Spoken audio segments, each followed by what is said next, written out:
Assalamualaikum warahmatullahi wabarakatuh. Bismillahirrahmanirrahim. Alhamdulillahi rabbil alamin. Wassalatu wassalamu ala ashrafil anbiya'i wal mursalin, nabiyyina Muhammadin wa ala alihi wa sahbihi ajma'in. Rabbi shrah li sadri wa yassir li amri wahlul 'uqdatan min lisani yafqahu qawli, amma ba'du.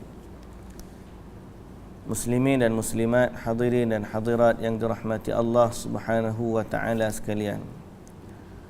Alhamdulillah, kita bersyukur pada Allah Subhanahu wa taala, Tuhan sekalian alam.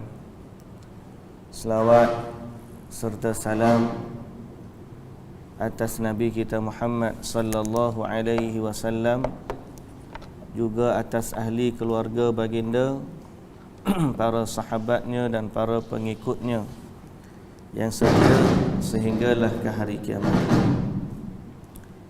Muslimin dan muslimat yang dirahmati Allah, syukur sebanyak-banyak syukur kepada Allah Subhanahu wa taala atas limpah rahmat, anugerah dan segala yang Allah Ta'ala kurniakan kepada kita. Dan yang paling utama ialah nikmat hidayah, sebagaimana disebut dalam surah Al-A'raf, ahli syurga nanti bila dia masuk syurga, antara pujian dia kepada Allah ialah dia puji dengan hidayah Allah. Dia puji Allah di atas hidayah. Alhamdulillahilladzi hadana lihadza wa ma kunna linahtadiya laula an hadanallah. Segala puji bagi Allah yang telah memberikan kami hidayah untuk menjadi orang Islam. Wa ma kunna linahtadiya laula an hadanallah. Dan kita ni tidak akan mendapat hidayah andai Allah Ta'ala tidak hidayahkan kita. Kita pula hidup di zaman yang penuh dengan cabaran. Walaupun kita tengok keadaan kita, banyak surau, banyak masjid, banyak orang, banyak kedai, tapi sebenarnya walaupun kita di Kuala Lumpur ni, bandar besar, masjid banyak, populasi Muslim di tengah bandar-bandar besar, sebenarnya separuh je Islam. Malah majoriti di bandar-bandar bukan Islam. Kalau di wilayah ni tak sampai 50% orang Islam di bandar. Tapi keseluruhannya kita majoriti lah, kalau campur kampung dan sebagainya.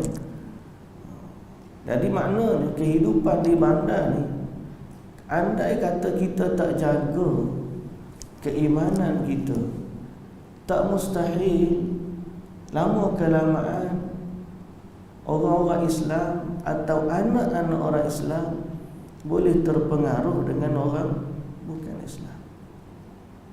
Sehingga Allah Ta'ala pesan kepada kita, la yaghurrannaka taqallubul ladzina kafaru fil bilad mata'un qalilun thumma ma'wahum jahannam wa bi'sal mihad. Janganlah keberadaan orang-orang yang kafir di tempat kamu, di negeri kamu, menyebabkan kamu tertipu. Mata'un qalil, yang mereka dapat kenikmatan itu hanyalah sedikit. Kita, Allah Ta'ala nak bagi nikmat ni lagi banyak, tapi kadang-kadang manusia tertipu. Dia sebab mata dia nampak yang dunia, hati dia buta tentang akhirat.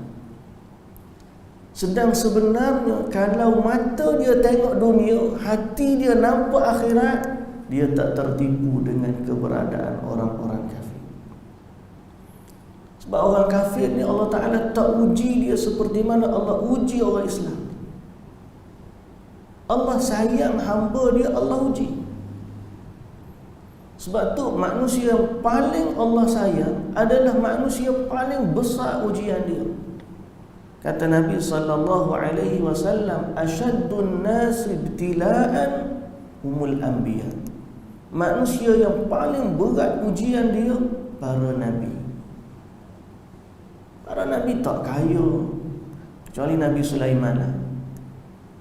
Ma min nabiyyin illa wara'al ghanam. Nabi kata tidak ada nabi pun melainkan bela kambing. Nabi Muhammad sebagai contoh sallallahu alaihi wasallam.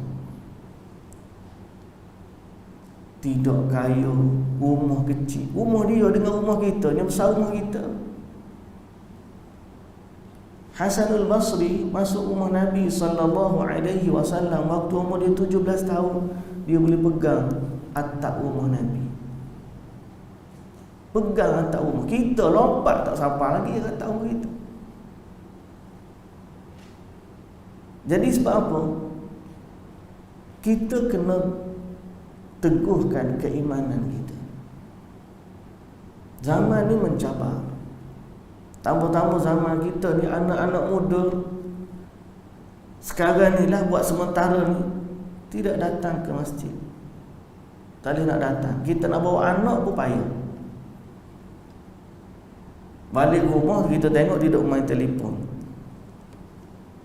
Mobile Legend lah, apa macam-macam dia punya game dia.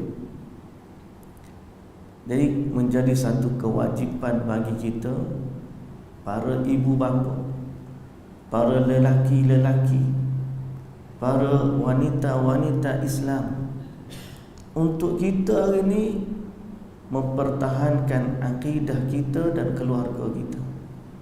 Cara mana? Tidak lain dan tidak bukan, kita kena belajar tentang iman, kita kena belajar tentang akidah, kita kena faham kenapa aku ni Islam dan apa bezanya Islam dengan agama lain daripada Islam, supaya kita tak tertipu dengan sebahagian da'iyah di mana ada sebahagian lah ni kita panggil diserap dengan kefahaman pluralisme.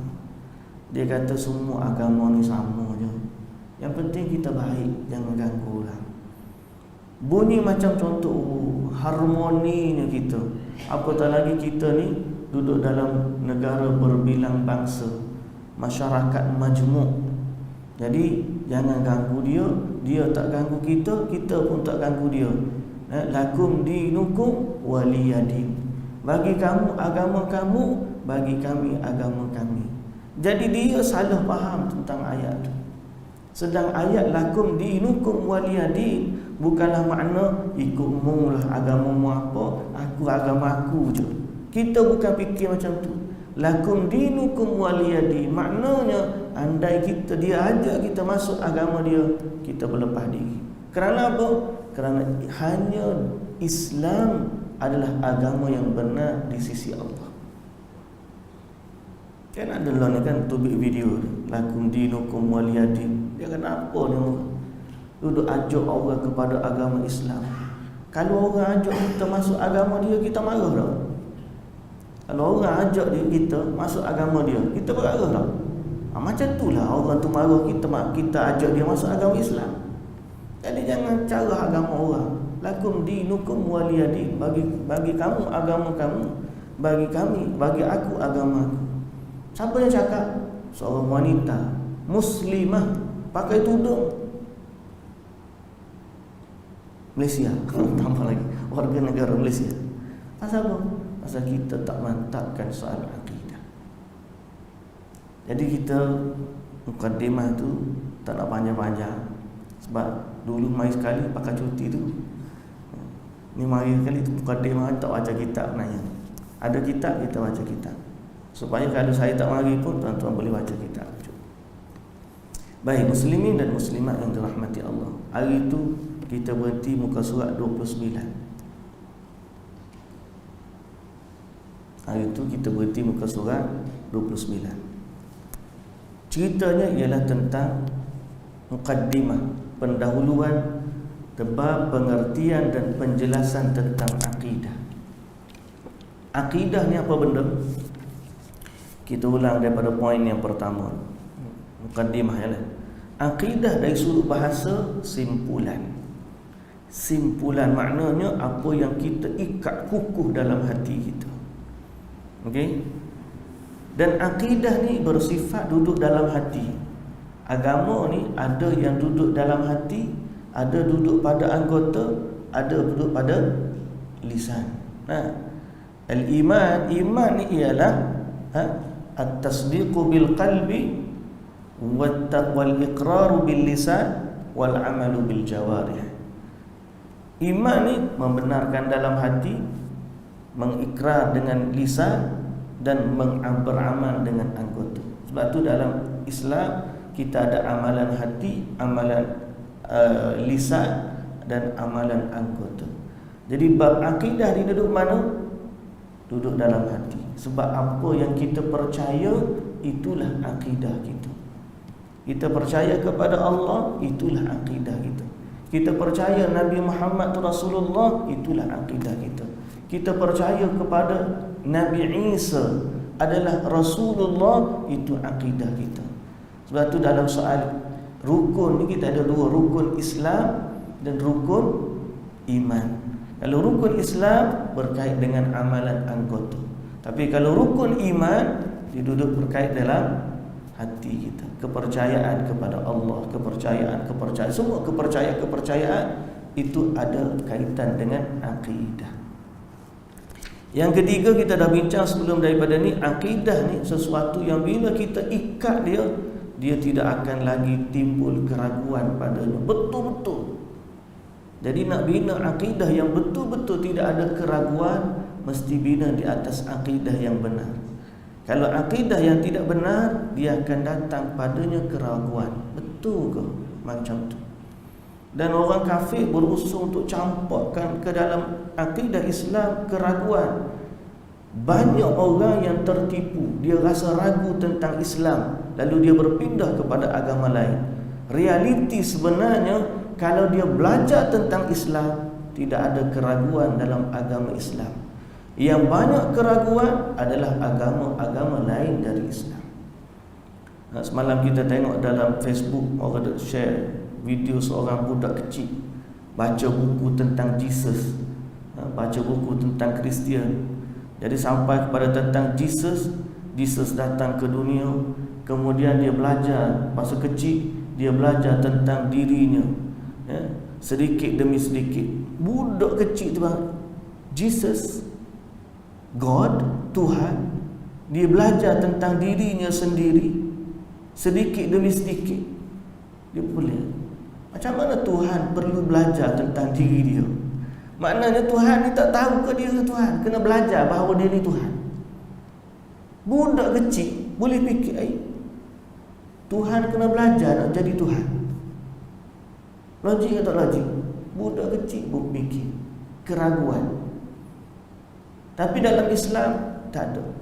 Dengan syarat belajar. Kalau tak belajar, orang tu mari kata begini, kita pun bengok tentang agama kita sendiri. Yang tu yang menjadi masalah. Okey? Sebab kalau kita belajar tengok sejarah, bila orang dah pegang Islam ni sebenarnya, sebagai contoh saya bagi, kenapa Nabi SAW waktu dalam perjanjian Hudaibiyah, ingat tak perjanjian Hudaibiyah? Perjanjian antara Madinah dengan Mekah. Madinah ni Nabi SAW dengan orang Quraisy di Mekah, waktu nak buat umrah tak boleh, buat perjanjian. Okey? Masa tu antara ikatan perjanjiannya ialah mana-mana orang Mekah yang masuk Islam kemudian lari ke Madinah, apa keadaan dia? Madinah kena hantar balik ke Mekah. Mana-mana orang Madinah murtad kemudian lari ke Mekah, orang Mekah tak kena hantar balik. Nabi setuju tak? Nabi setuju. Adil ke? Tak adil. Tapi kenapa Nabi setuju? Bunyi atas kertas macam tak adil. Tapi kenapa Nabi setuju? Sebab kebarangkalian yang pertama lagi tinggi daripada yang kedua. Orang Mekah masuk Islam menuju ke Madinah, ada. Orang Madinah nak murtad balik ke Mekah, tak ada. Saing dia lah. Pasal apa? Orang dah pegang Islam, kalau dia faham, dia tak akan kembali kepada kesyirikan. Ahli sihir Fir'aun, bila dia dah kenal Tuhan Nabi Musa, Rabbi Musa wa Harun, potong kaki tangan secara bersilang, mati secara perlahan-lahan. Dia tukar dah agama dia. Pasal iman sudah meresap dalam jiwa. Kisah Ashabul Ukhdud. Kisah Ashabul Ukhdud. Ingat Ashabul Ukhdud?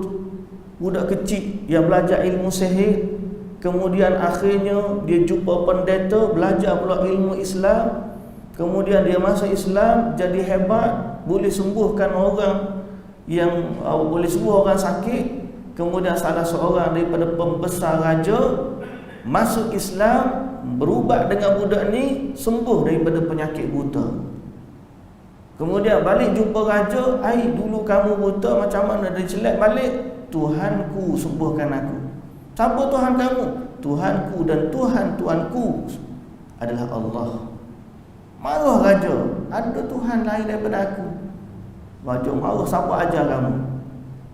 Seksa saat tanya saat selidik, rakyat budak ni, tangkap budak ni. "Siapa ajar kamu? Kamu adalah pelajar sihir." "Dah ada pendeta." Tangkap pendeta. Pendeta dengan pembesar dua-dua mati dibunuh. Gaji letak atas kepala, digergaji, belah putus dua. Tetap tidak keluar daripada Islam. Sang budak ni pula pergi bawa di tengah laut, di tengah atas gunung, nak dicampak daripada gunung supaya keluar daripada Islam.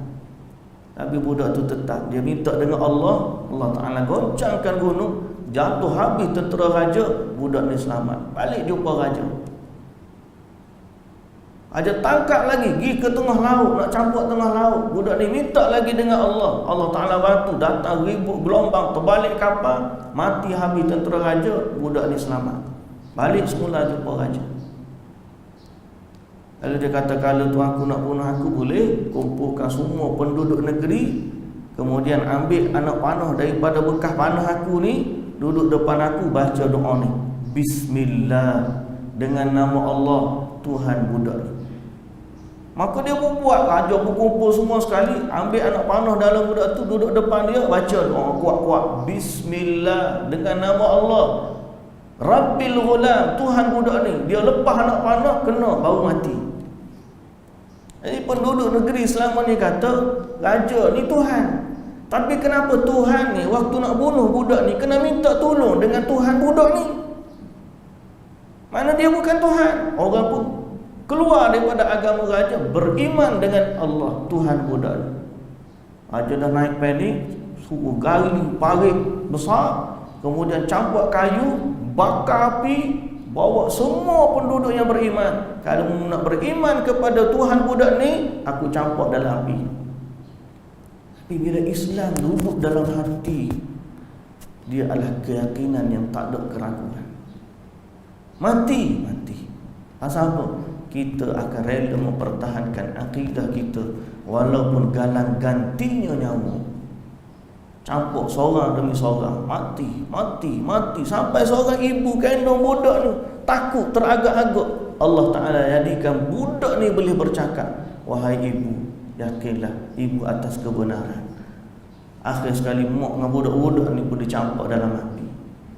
Itu akidah. Kita ada setara tu dah. Kalau kita belum lagi sampai ke tahap tu, baru diuji sikit, maknanya akidah masih lagi duduk di leher, tak masuk lagi meresap dalam. Berapa ramai orang Islam hanya di bibir tapi tidak di hati. Mengucap reti Allah, la ilaha illallah, tapi soal iman, keyakinan dia kepada Allah sangat rapuh. Pasal apa? Sebab dia tak belajar tentang akidah. Muslimin dan muslimat yang dirahmati Allah, muka surat 4 poin yang keempat, muka surat 29 poin nombor 4. Keyakinan sifatnya ghaib dan tidak kelihatan. Keyakinan ni benda yang memang kita tak nampak, tapi dia kuat dalam hati kita. Kadang kita belah dada pun tak nampak. Sebab tu Allah Ta'ala kata ini ciri orang beriman, allazina yu'minuna bil ghaib, beriman dengan benda-benda ghaib. Tapi beriman dengan benda ghaib ni bukan khayalan, beza. Beriman dengan benda ghaib secara khayalan dengan beriman dengan benda ghaib melalui bukti yang nyata. Allah percaya kepada hantu. Ghaib juga tak nampak tu, tapi tak ada bukti. Itu adalah khayalan dia sahaja. Masyarakat non-Muslim, kalau hari-hari tertentu dia bakar benda apa, lepas tu letak pula ada vitagen lah, letak ada kuih lah. Kita boleh tengok, orang kampung tak boleh tengok tu. Pasal apa? Tak ada tempat dia. Kita orang nampak kan. Betul tak? Saya duduk kampung tak nampak benda-benda tu. Kalau kita orang Kelantan duduk di Pasir Mas, tu berapa persen orang non-Muslim? Tapi kalau duduk bandar, kita nampak patut makin kuat iman kita. Dia ada hari-hari dia bakar colok, ada hidangan, ada vitagen lah, ada kuih lah. Mungkin sini tak berapa nampak. Qadar Allah, saya pernah duduk dekat Jinjang Utara. Ada flat dalam tu, saya duduk dalam tu. Kita minoriti, majoriti nak masuk kawasan Jinjang, tuan-tuan tahulah macam mana kan. Hari pesta perayaan hantu lapar, kan ada dia ada hantu lapar. Kita tak tahu. Malam tu dia kata roh-roh ni keluar cari makan. Ajaib. Roh tapi lapar. Maknanya roh dia ada sistem digestion yang berfungsi, functioning punya digestion system. Dia boleh lapar. Fakta ke khayalan? Tapi dia percaya. Beza kepercayaan dia tentang ghaib dia adalah khayalan. Tapi ghaib kita bukan khayalan. Ghaib dalam Islam datang dengan fakta, dan ghaib dalam Islam walaupun kita tak tengok tapi kita yakin dan dia adalah kebenaran.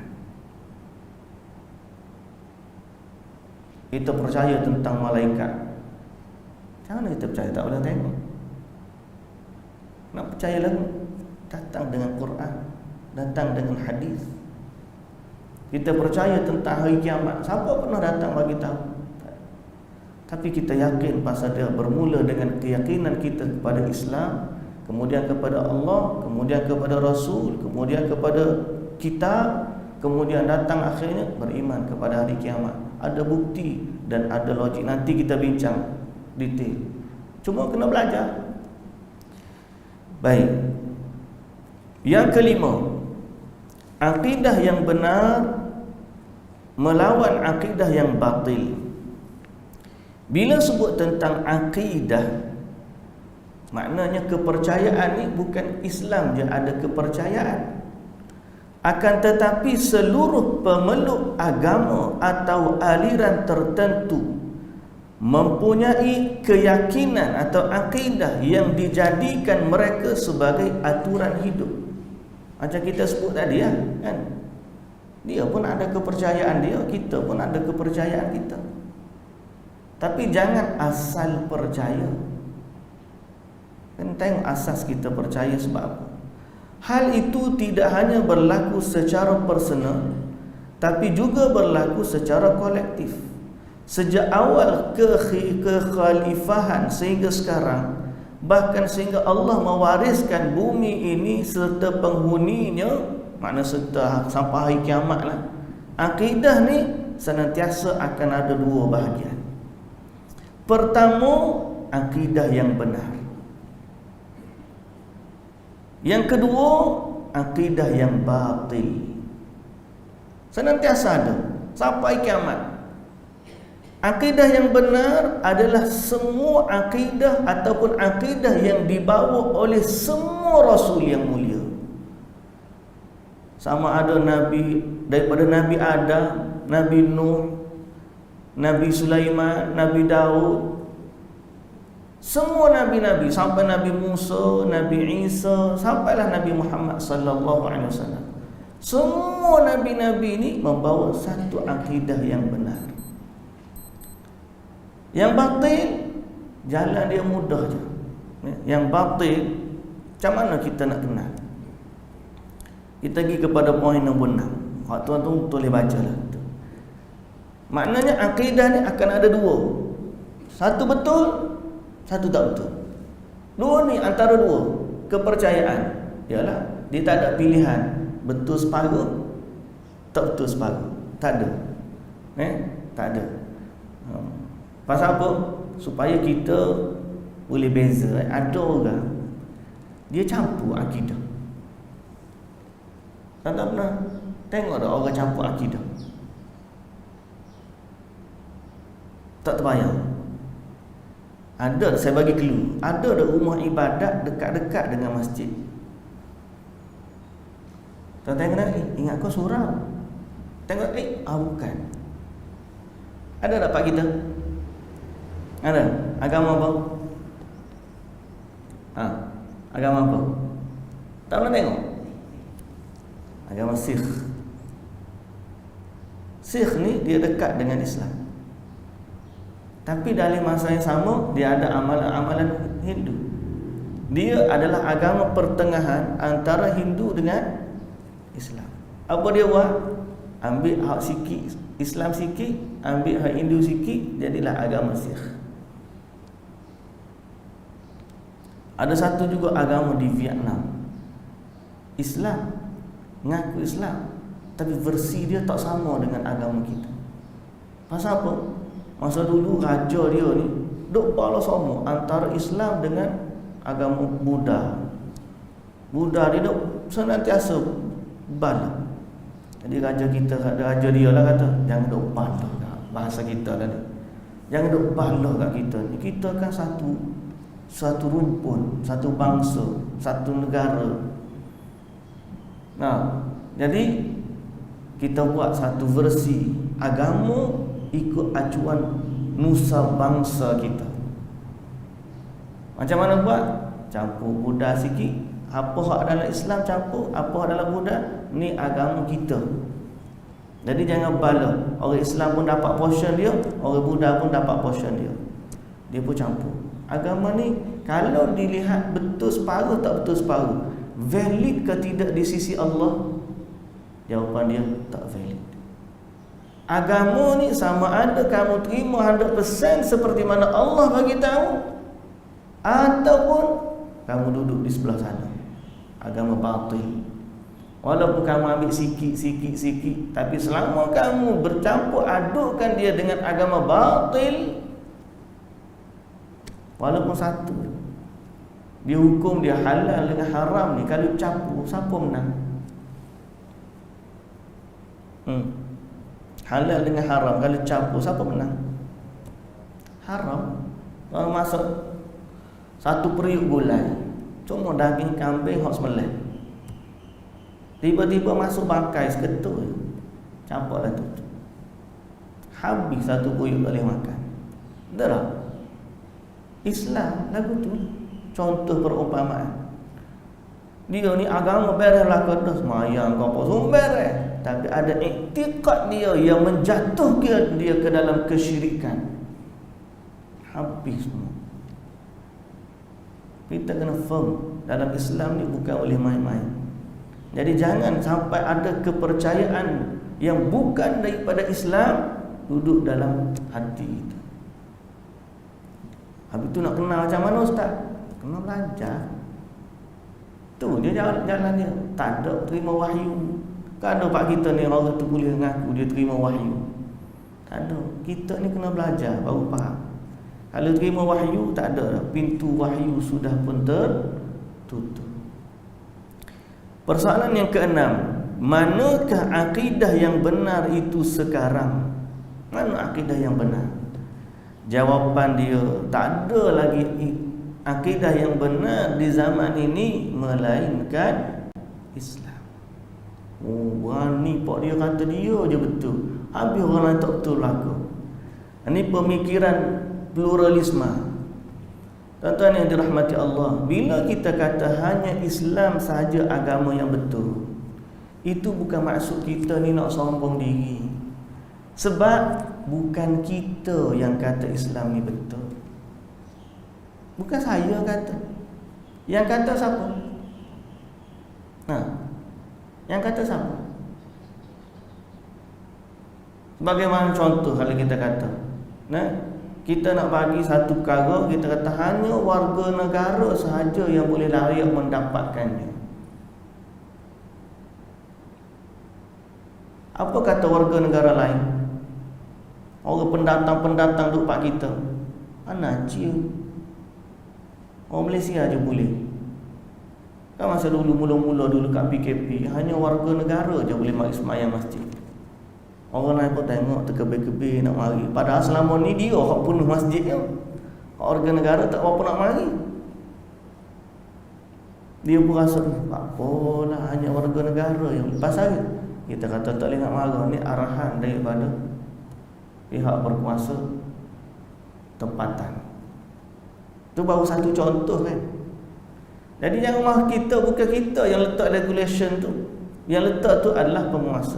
Bila kata Islam saja agama yang benar, regulation tu bukan datang daripada saya, bukan datang daripada siapa-siapa. Yang datang ialah daripada pemilik, penguasa, pencipta sekalian alam. Itulah Allah Subhanahu Wa Taala.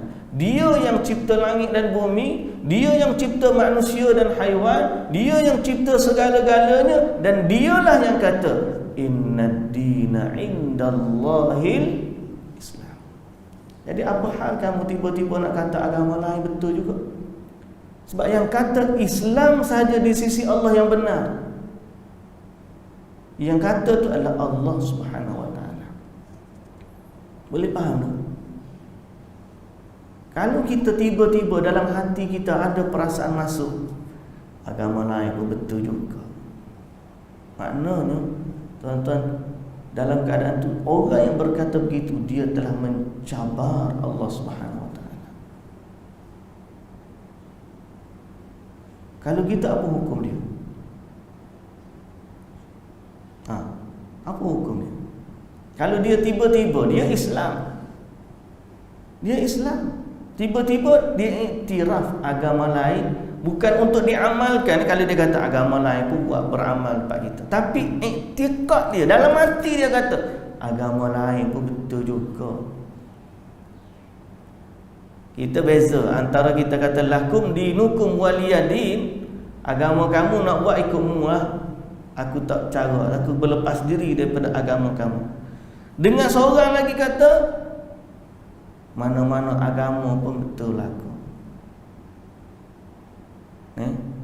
Mana-mana agama pun betul aku. Asal manusia jadi baik je. Supaya Islam dengan bukan Islam, yang penting baik.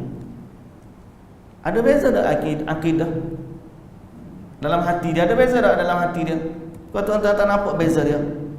Yang satu, dia benarkan amalan itu berlaku, tapi dia tidak mengiktiraf keabsahan agama tersebut, kesahihan agama tersebut, dia tak iktiraf. Di sisi aku, dia bukan agama yang benar, dia agama yang batil. Cuma kerana Allah Ta'ala kata la ikraha fiddin, aku tak boleh paksa dia masuk agama Islam. Kita usaha, kita ajak dia masuk Islam. Pasal apa? Kita nak suruh dia masuk dalam syurga dengan kita. Seorang lagi tak, dia tak ada usaha pun nak ajak agama Islam. Pasal apa? Dia kata agama dia pun betul juga. Kita agama kita, dia agama kita, dia. Nanti esok pandang-pandanglah Allah Ta'ala tu. Takkan Allah Ta'ala nak masuk dalam neraka orang yang baik supaya dia. Apa? Ada tak pemikiran tu pak kita?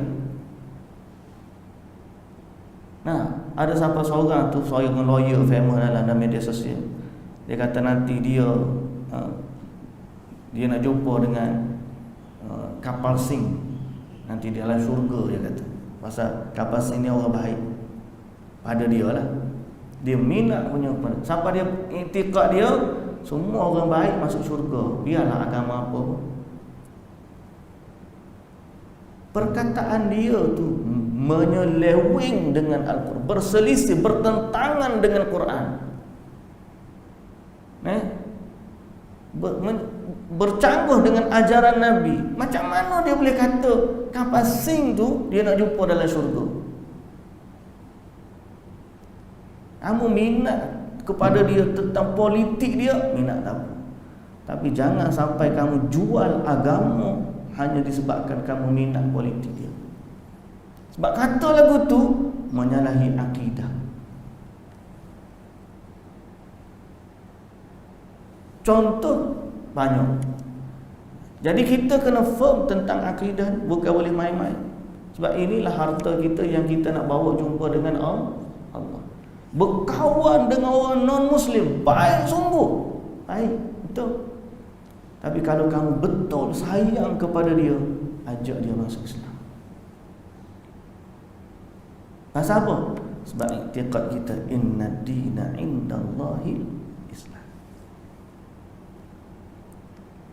Kita tanpa sedar lama-lama kita anggap, kita mungkin kata baca ayat Quran, inna dina indallahi Islam. Tapi dalam perbuatan sehari-hari,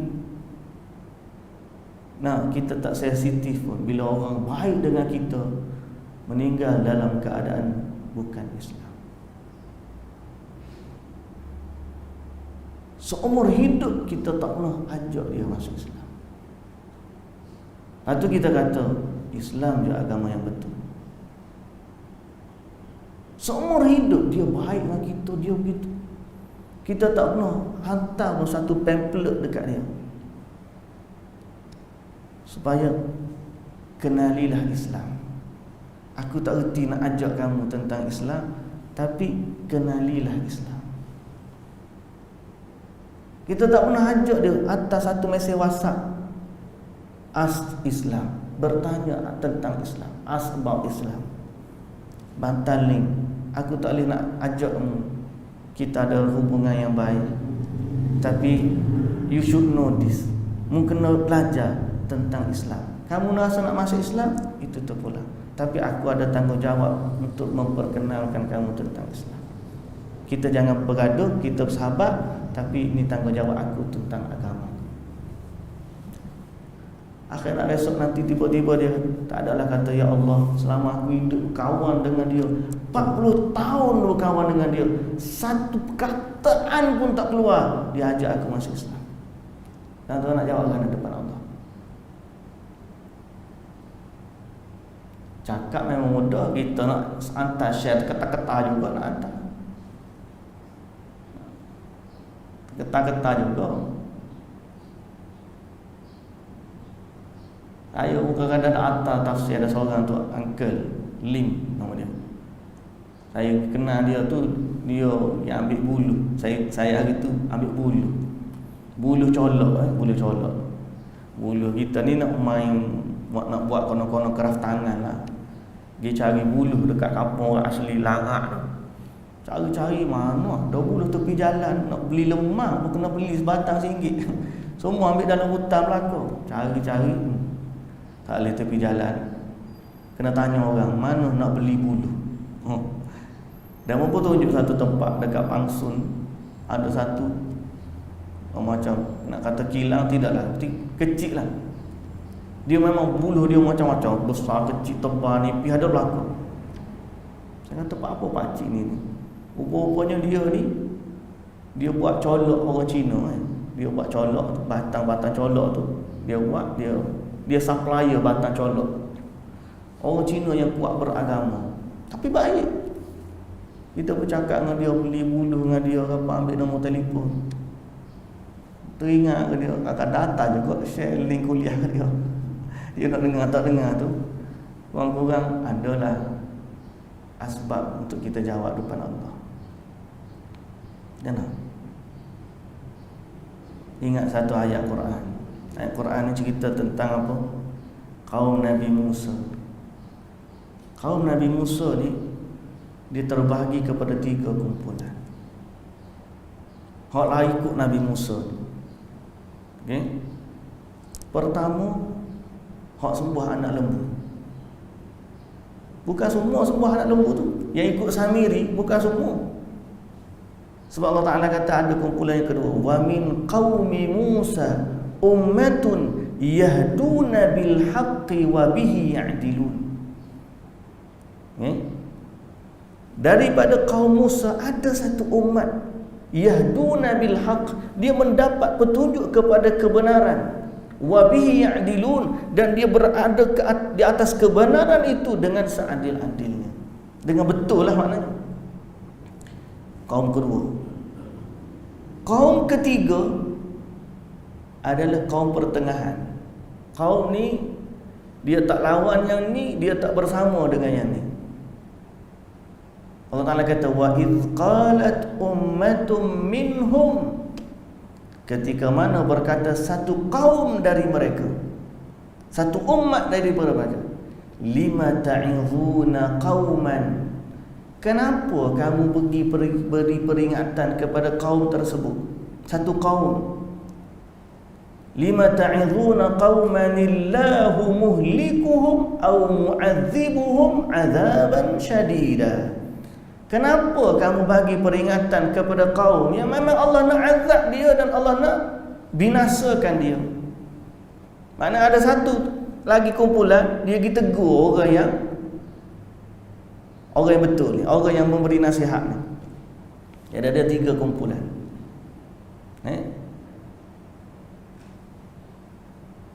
Satu hak jahat, hak sembah anak lembu. Satu hak betul-betul ikut Nabi Musa dengan Nabi Harun.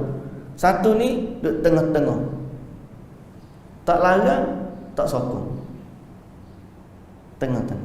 Ikut yang mana ikut dia lah nak jadi apa.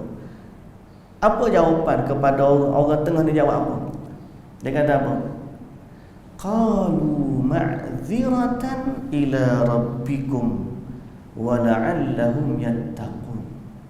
Aku tegur ni, tujuannya apa? Pertama, aku ada alasan di sisi Allah. Ma'ziratan ni uzur. Uzur ni maknanya ada alasan, ada keuzuran, ada alasan. Aku tegur ni supaya aku ni ada alasan di depan Allah nanti. Mau tegur dah orang ni. Jadi kita jawab tegur. Yang kedua baru dia kata wala'allahum yattaqun, dan semoga mereka supaya mereka ni takut kepada Allah. Nombor ayat tak ingat, tapi surah Al-A'raf. Kita dah baca kuliah tafsir pagi-pagi tu, kalau tuan-tuan boleh ikutlah. Tapi nak sebutnya, antara alasan kenapa kita buat amar ma'ruf nahi munkar, supaya kita boleh jawab depan Allah. 40 tahun, 50 tahun bersahabat dengan kawan kita non-Muslim, kita pergi jalan rumah dia, dia pergi jalan rumah kita, tak pernah satu patah pun kita ajak dia kenalilah Islam. Agak-agak apa jawapan kita nanti di hadapan Allah? Saya bukan suruh jadi ustaz tau, bukan jadi ustaz tau.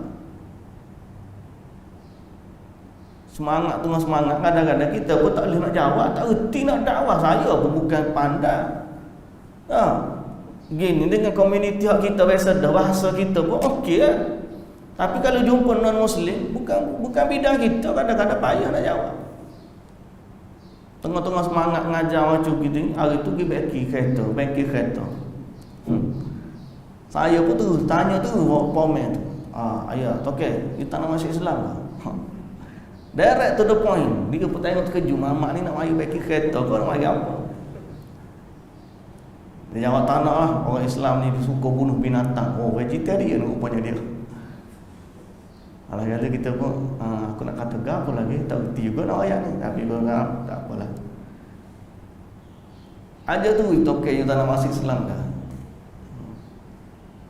Tapi nak ayatnya, kalau kita betul ada akidah kata Islam agama yang benar, dan kita kena zahirkan betul hanya Islam agama yang benar.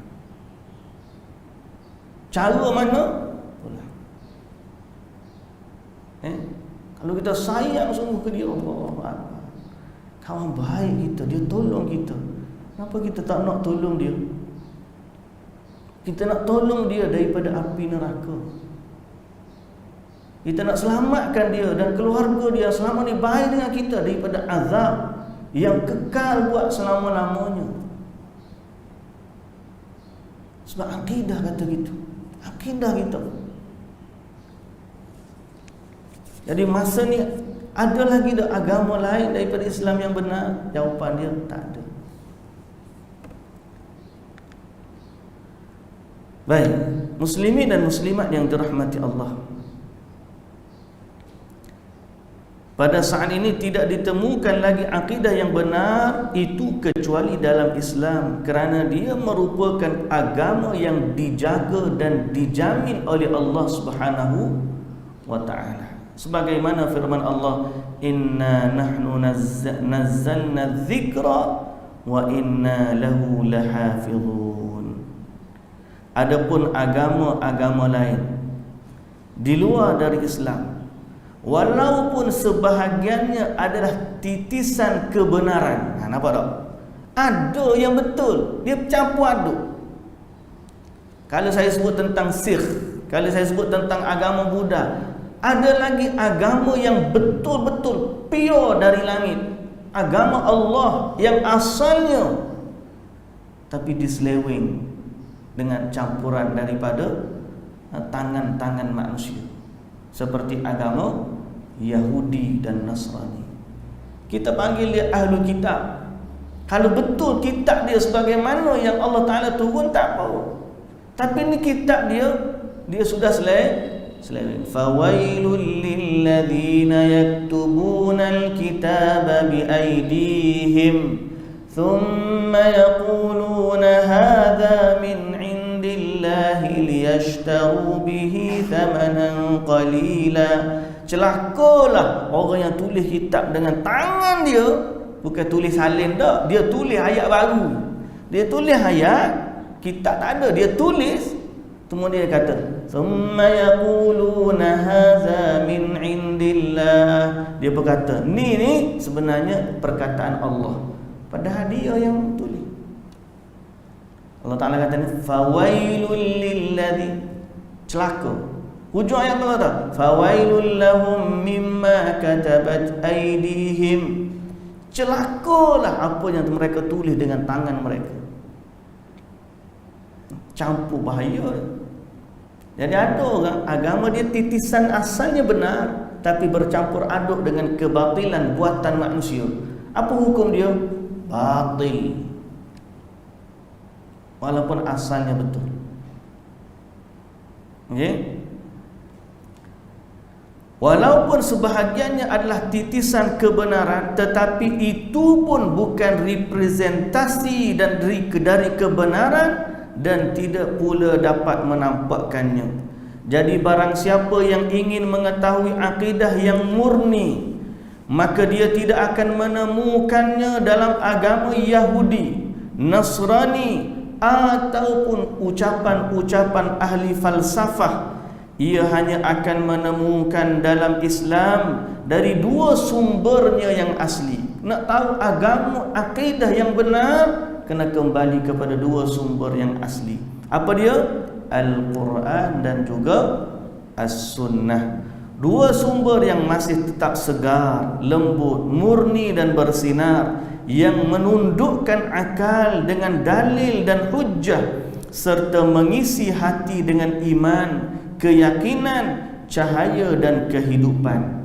Firman Allah Subhanahu wa taala, "Wa kadzalika auhayna ilaika ruhan min amrina ma kunta tadri mal kitabu walal iman walakin ja'alnahu nuran nahdi bihi man nasha'u min ibadina." Demikianlah kami wahyukan kepadamu wahyu Al-Quran dengan perintah kami. Sebelumnya kamu tidaklah mengetahui apakah kitab Al-Quran itu dan apakah iman itu, tetapi kami menjadikan Al-Quran itu cahaya yang kami tunjuki dengan dia siapa yang kami kehendaki di antara hamba-hamba kami. Jadi Quran dengan sunnah sumber untuk kita tahu akidah yang benar. Okay? Akidah yang benar. Orang tanya, kenapa tak masuk qiyas? Qiyas ni dalam bab fiqh ya tuan-tuan. Qiyas ni dalam bab fiqh. Fiqh ni ada hukum hakam hak baru. Benda hak tak ada zaman Nabi tapi ada zaman kita ni. Jadi kena guna qiyas pada benda lama, hak asal dengan benda baru. Wujudlah qiyas tu. Tapi dalam akidah tak ada. Kita nak qiyas apa? Tuhan tu lam yakul lahu kufuwan ahad. Tidak ada sesuatu sebanding dengan dia. Qiyas ni nak kena buat bandingan. Takkan Tuhan nak qiyas Allah dengan benda lain? Mustahil. Jadi biar faham bila kita kata Quran dan Sunnah ni tiba-tiba punya ni tak pakai qiyas kan? Tak ada. Jangan pula dibawa ke situ lah. Ada orang sensitif tak boleh sebut Quran dan Sunnah ni, dia sensitif. Bila sebut Quran dan Sunnah, bila tak bunyi qiyas, tak pakai qiyas nama ni. Kena faham bab gapo kita sedang belajar. Dalam akidah tak ada qiyas. Qiyas tak terpakai. Dalam fiqh pakai. Hukum rokok. Kenapa guna qiyas? Dah memang tak ada kalimah rokok dalam Quran. Orang tanya, ada tak hukum haramnya rokok dalam Quran? Memang tak ada. Pasal apa? Rokok tak ada zaman tu. Tak ada. Kalau siapa yang kata ada, bohong. Tak ada. Habis tu macam mana keluar hukum merokok adalah haram? Masa itulah kita qiyas kepada benda-benda yang ada zaman dulu. Apa yang ada? Ada hukum arak, hukum judi. Yang paling hampir hukum arak tu lah. Pasal apa? Arak tu membinasakan, rokok membinasakan. Arak memabukkan. Rokok pun ada sedikit unsur takdir, dia panggil menghayalkan. Kita rasa selesa, tenang dan sebagainya. Apa lagi? Membazir. Hak ni pun membazir. Maka hukum dia lebih kurang sama. Maka ambil hukum arak tu, duduk tak pada hukum rokok. Guna qiyas. Kenapa? Tapi akidah tak ada. Allah yang sama wujud dulu, Allah yang juga wujud sekarang. Sampai bila-bila pun Allah ni huwal awwalu wal akhir. Tak ada dan tidak diqiyaskan. Laisa kamithlihi syai'un wa huwas samiul basir. Tidak ada yang sebanding seperti Allah sesuatu pun, dan dia Maha mendengar lagi Maha melihat. Sebab tu dalam soal akidah tak ada qiyas. Kita tengok macam mana malaikat ni, kita nak qiyaskan malaikat kepada tak payahlah tuan-tuan. Macam mana syurga neraka ni aku nak qiyas kepada, tak payah. Benda tu kita hanya boleh faham, ada api, ada neraka. Neraka tu tak sama dengan api ni, dia lagi dahsyat daripada tu. Yang tu tak. Kita tak pakai qiyas, kita boleh tengok gambaran, tapi hari akhirat tak boleh nak wayang. Macam tu je kita kata. Macam mana syurga? Tak boleh fikir. Kata Nabi SAW dalam hadis qudsi, Allah Ta'ala kata, a'dadtu li'ibadi ma la 'ainun ra'at wa la udhunun sami'at wa la khatara 'ala qalbi bashar. Allah sediakan, Allah Ta'ala kata, aku sediakan untuk hamba-hambaku apa yang mata tak pernah tengok, telinga tak pernah dengar, hati pun tak pernah terlintas benda tu. Habis tu ada nak qiyas apa? Memang tak boleh qiyas. Jadi sumber akidah Quran, Sunnah. Dua tu pasal wahyu. Firm kena ada. Quran mutawatir, hadis yang sahih saja. Dia tidak terpakai, tidak terbina akidah di atas hadis yang dhaif. Jadi faham tak? Sebab akidah ni benda firm, kukuh dia, tak boleh main-main. Muslimin dan muslimat yang dirahmati Allah. Yang ketujuh, keperluan dan pentingnya akidah Islam. Ni syarah panjang, termasuk syair pun ada dalam ni, tapi saya tak nak bacalah syair tu. Tapi nak sebut hanya akidah Islam sahaja yang boleh menjawab semua kemusykilan dalam hidup. Lain daripada Islam, bingung. Macam budak saya cerita tadi, Jesus terpaksa belajar tentang dirinya sendiri, more and more, untuk jadi Tuhan.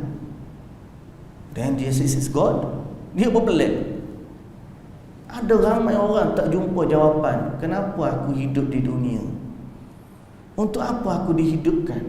Kenapa orang tu hidup lama? Kenapa orang ni hidup sebentar?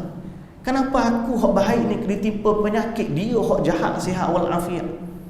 Kenapa aku belajar tinggi-tinggi, taat kepada ibu bapa, jaga hati guru aku, bila dapat kerja gaji kecil? Dia tu ponteng kelas, biadab pula dengan cikgu, bila bekerja pangkat lagi tinggi, gaji lagi besar, kereta lagi besar, rumah lagi mewah. Tapi aku orang baik, ahli sembahyang 5 waktu ni, Allahu Akbar, makan pun tak cukup. Why? Kalau kita tak belajar akidah, kita tak akan boleh jawab jawapan ni, soalan ni. Hanya akidah Islam boleh jawab semua permasalahan hidup. Kerana apa? Kerana bila kita yakin adanya Allah dan adanya hikmah di sebalik semua kejadian yang berlaku, barulah hati kita jadi tenang. Kenapa corona ni, covid ni mari pak kita? Orang bingung tak tahu apa tu. Duk main cerita macam mana kita nak sembuh, macam mana vaksin, macam mana tu, macam mana ni. Tu cerita. Tapi kita orang beriman, kita fikir lebih daripada tu. Betul kita ikhtiar vaksin dan sebagainya. Tapi kenapa Allah jadikan semua ni berlaku? Kita pergi kepada muhasabah. Kenapa Allah jadikan semua ni? Dia takkan berlaku tanpa izin Allah. Sebab kita ada akidah. Kita kena fikir berdasarkan akidah kita.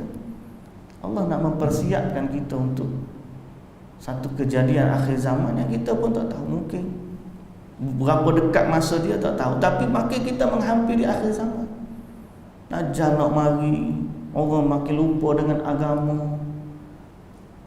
Tidak datang Dajjal sehingga cerita dia tidak dibicarakan di atas mimbar-mimbar. Orang lupa kepada agama, orang lupa macam-macam. So kalau kita relate dengan akidah, kita ada jawapan. Kalau kita tak relate dengan akidah, kita tak akan ada jawapan. Itulah kepentingannya akidah. Muslimin dan muslimat yang dirahmati Allah Subhanahu wa taala sekalian. Kemudian kita akan pergi nanti. Kita akan masuk pada topik yang kedua, hubungan akidah dengan iman dan syariat. Muka surat 36. Maka kita berhenti setakat tu dulu. InsyaAllah penting, sangat-sangat penting belajar akidah ni. Mudah-mudahan kita jadi mantap, teguh, kuat, semisal orang-orang yang kita ceritakan di awal tadi. Mungkin akhir zaman nanti kita tidak diuji dengan Fir'aun, kita tidak diuji dengan Namrud, yang semua ni mengaku Tuhan. Fir'aun mengaku Tuhan, Namrud pun jadi Tuhan, mengaku Tuhan. Tapi kita akan diuji dengan watak yang lebih dahsyat daripada Fir'aun dan Namrud. Rasa tenang tak tenang? Ujian nanti yang akan datang lebih berat daripada Fir'aun, lebih berat daripada Namrud. Yang tuan-tuan dah baca dalam Quran, cerita Namrud, cerita akhir zaman, fitnah dia lagi berat daripada Fir'aun. Siapa dia? Dajjal. Tuan-tuan, Dajjal ni mengaku jadi Tuhan, supaya Fir'aun mengaku jadi Tuhan. Tapi Dajjal lagi hebat daripada Fir'aun. Sebab Fir'aun hanya memiliki kekuasaan terhadap negeri Mesir, tapi Dajjal dia boleh turunkan hujan. Fir'aun kemarau tempat dia, dia tak berkuasa. Sungai Nil kering pun dia minta tolong dengan Nabi Musa, Fir'aun. Tapi Dajjal, dia tunjuk langit turun hujan, dia tunjuk bumi keluar harta perbendaharaan bumi. Berani tak berani? Tidak ada yang menyelamatkan kita melainkan Quran dan Sunnah. Penting tak penting belajar? Sangat-sangat penting. Dari lepas ni kalau mengajar cerita ni berat ustaz ni mengajar tu. Tak, sebab benda ni penting. Tak berlaku tak apa. Mari fitnah Dajjal, menangis air mata darah sekalipun. Kalau anak-anak kita, isteri-isteri kita pergi kat sana, kita apa kamu pergi? Tak boleh kata apa. Pasal fitnah dia terlalu besar. Tidak ada seorang nabi pun yang bagi tahu kepada umat dia, berpesan kepada umat dia, melainkan mereka akan pesan tentang Dajjal. Semua nabi-nabi bagi peringatan. Jadi kita ni menghampiri zaman tu. Tak tahu bila, 10 tahun, 20 tahun, sempat kau tidak dengar kita, wallahu ta'ala alam, ke anak cucu kita, wallahu ta'ala alam. Tak ada satu garis masa yang kita boleh sebut. Tetapi yang kita tahu, kiamat itu sudah hampir. Jadi tidak ada persiapan yang lebih baik daripada mempersiapkan diri dengan iman dan akidah yang mantap. Kembalilah kepada Quran, kembalilah kepada sunnah. Bila kita berpegang kepada Quran dan sunnah, inilah penyelamat kita. Berdasarkan perkataan Nabi SAW, aku tinggalkan kamu 2 perkara, selama kamu berpegang dengan keduanya, kamu tidak akan sesat buat selama-lamanya. Kitab Allah dan sunnah Rasul. Mudah-mudahan Allah Subhanahu Wa Taala memberkati kita semua. InsyaAllah ada rezeki kita sambung lagi pada pertemuan yang akan datang. Wallahu ta'ala alam. Subhanakallahumma wa bihamdika, asyhadu an la ilaha illa anta, astaghfiruka wa atubu ilaik. Aqulu qawli hadha wa astaghfirullahal azim li wa lakum. Wassalamu alaikum warahmatullahi wabarakatuh.